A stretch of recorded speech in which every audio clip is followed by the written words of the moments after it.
Hey there, Game Masters, Lark here, and today I want to talk about keeping freedom alive in your games. Now, this is as much for the Dungeon Master as it is for your players. And what I have found in playing games that are very rules-focused, like Dungeons & Dragons, or I should say rules-heavy, is that the players often lose the ability to do anything that their imagination can bring up. And they have this scene painted of who their character is, and it's taken away from them because of the rules. One specific scenario was a moment where I had a monk in my party who was a brand new player they had never played before, and they were told that this is a game where you can do anything.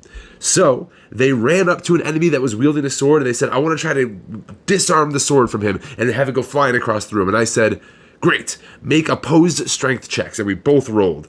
To which a player then said, I think there's a rule for that. There's a specific feat that you need as a fighter in order to be able to disarm somebody. So then the game paused as that person looked up the rule to find out that that's a disarming strike where you can deal damage in addition to a disarm.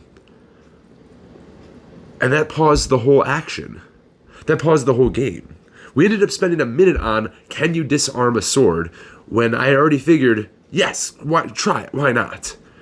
What we need to be wary of when it comes to Dungeons & Dragons and these rules-dense games is that if a rule takes away from the fun, you're missing the whole point. The whole point of getting friends together is that we can have fun and we can try something. It's for this reason that I recommend rules-light games or rules-light homebrew, so that way you can just make up things on the fly and the party can do whatever they can think of that makes sense to them. It's for this reason specifically that my party is going to be trying Index Card Role-Playing Game, or ICRPG, from Runehammer this weekend because it is so rules-light, and the players can do whatever they can think of as far as abilities go. As far as damage, those numbers are statted out, but they're short and sweet, so there's not a lot to look up. Do I add bonus damage to a cantrip? Do I not add bonus damage to a cantrip? How many d6 exactly is Fireball? What if I upcast it to another level? All these questions are gone when you go to a rules-light system that is more player and story focused.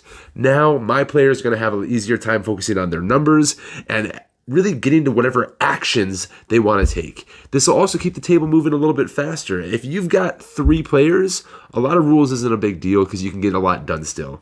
But we are now going to bring our table up to 8 or 9 players this weekend.